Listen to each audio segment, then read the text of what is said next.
This is the Game of Fintech podcast. I'm your host, Peter Warren, and my co-host with me today is the Queen of Social Media and Financial Services, Nicole Smith. Hi, Nicole. Hello, welcome everyone. Good to be back. And I'm pleased to introduce our guest today. Things never really stay the same in financial services or certainly technology. And building technology for this sector has been really difficult because it's highly regulated and continues to go through periods of very turbulent reforms, and there seems to be more possibly on the way. So to that end, I couldn't think of two better guests to have on our show today to talk through these issues. I'd like to welcome Selin Ertac and Conrad Travers from Tangelo. Welcome, guys. Hi, guys. Great to be here. Thanks for having us. Good to have you here. So we've got a lot to talk about because there's been a lot happening in financial services, technology, regulation, and a lot to get through in 40 minutes. But I think it'd be good. You're both really well known through the industry, but there may be some people who haven't heard of Tangelo. So really keen to talk about yourselves and how you started Tangelo and how you look after clients. So I'll hand to you guys. Absolutely. Well, I might kick off first. So as we were just discussing, I've actually been in the industry for almost 20 years now. So predominantly working in licensee operations and training, managed shared services teams for a number of licensees that I worked for. And more recently, or prior to starting Tangelo, I was actually the head of advice development at IWF. So ended up being an SME on a number of regulatory projects, internal projects, mergers and acquisitions, advice integrations. So the whole gamut. And I've actually grown up through the industry through all the regulatory change and somehow ended up finding a spot within it where I just wanted to be a part of the solution and try and solve for it in a different way, which is kind of how Tangelo ended up coming to be, really. We just wanted to think about consulting in the compliance and regulatory space in a different way. We just wanted a fresh approach to consulting work, which is how Tangelo was really born. But might maybe just get Conrad to give his brief intro first, and then we can delve a bit more into, why Tangelo. Yeah, hi everyone. Great to be here. So yeah, Conrad Travers, originally from New Zealand, so don't hold that against me, mate. But yeah, worked in Amsterdam, Wellington, Auckland, Amsterdam, Sydney, and Melbourne across a number of different financial institutions. Worked for 10 years for ANZ, supporting the salaried head office channel there. So was there during the Royal Commission. Dealt with the fee for no service issues, dealt with a number of ASIC issues, and sort of came across to IWF. So we were supporting not just the salary channel, but also the aligned channel around interesting things like incidents, complaints, control testing, governance frameworks. I've managed shared service teams that look after standards that support financial advisors. So most of the shared services in the industry, Selin and I have managed at some point. And then I guess 2019, we just saw a gap in the market for someone who could help at the licensee level address and fix problems. So what I mean by that is we don't really want to be sort of like the big four consulting group where they sort of come in and give you a shiny report and leave. And we don't really want to be sort of auditing files or being an RM in the license. We actually want to help at the licensee level identify gaps and then practically help them close gaps. So that can be anything from policy to projects or people or whatever that licensee needs to get to where it needs to be. And it's interesting, you guys started the business because it was a pretty interesting time because all the banks pretty swiftly exited financial advice. So it's amazing how swiftly they exited, actually. So banks seem to be pretty good at getting out of businesses, not so good at getting into them. These licensees are pretty much at the front line. They are now the major providers of advice in Australia. What are your sort of observations with now potentially some of these licensees getting a lot bigger than what they used to be and really potentially being in the spotlight of the regulator moving forward? How are they feeling at the moment? Yeah, well, I'll go first and then go for it. Jump in. I was going to say they're just feeling overwhelmed. Everyone's overwhelmed. Like if you look at capability, capacity, you think about the changes that we've been through around the ongoing service changes, the DDO and breach and incident changes, practices values have been affected and revenue is down.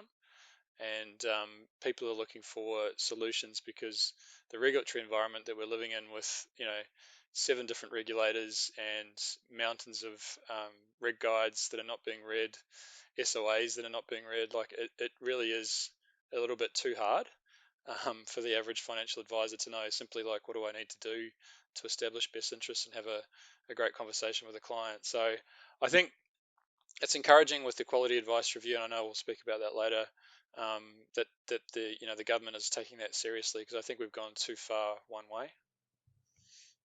And I think it's interesting too. We've now got this other kind of factor of timing of advice and of requirements, with things like managed accounts, whereby we've introduced even another layer of complexity that actually has a flow-on effect to income, to both the dealer group and to the advice practice if you miss it. And I think that's I'm sure that the large licensees are certainly concerned about that and how they continue to manage that. Would that be correct? Yeah, absolutely. And I think we've seen, and it's really clearly highlighted through the quality of advice review report as well, that the magnitude of change that has impacted this industry has been massive. And the industry has evolved and it's shifted, yet the regulation hasn't really been reviewed or relaxed.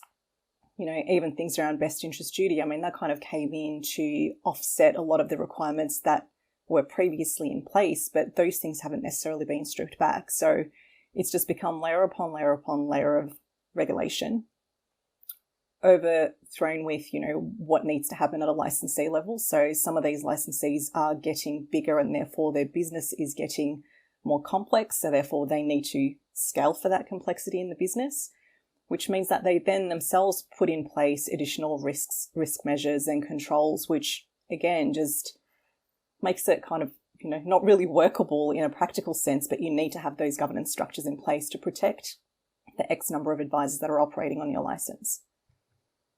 And I think, I don't know about you guys. Sorry, Pete.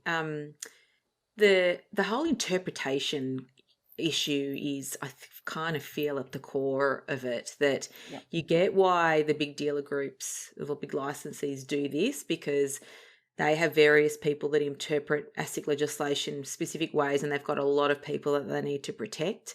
But then you go to another licensee and they might interpret it slightly differently and then have a different type of perspective on it. Like, that must be a really difficult thing to tackle, both as a licensee and as you guys dealing with them, because they must all be doing it slightly differently and wanting to add these extra layers of complexity. Yeah, and I think just from the benefit of being with a large licensee when all of that did happen, like I think, obviously the big four, AMP and IWF, used to account for sort of 80% of the market. And then when the Royal Commission and 515 and these types of things came through, some of the requirements were not kind of optional. So a lot of the times these things were rolled out to advisors who didn't always understand why the licensee was doing it. And in some cases, behind the scenes, you've got a regulator saying you need to do this or we'll close your license. So maybe reflecting back, the change management of that could have been better, because I know now there's the view from the self-license and individual licensees that licensees themselves have complicated things. But if you hadn't seen things behind the scenes, you wouldn't understand maybe the reasons why. Does that make sense? And some of those licensees now do have, quite stringent frameworks because of the fact that they are supporting, circa 300 to 500 to 1,000 advisors. That looks completely different to someone who's maybe running their own license and only has 5 advisors in the practice. The smaller end of town also have a requirement and a responsibility in running that license, in interpreting the regulatory guides and making sure that it's implemented into their businesses. And Nicole, I think you nailed it when you said everyone has a different interpretation.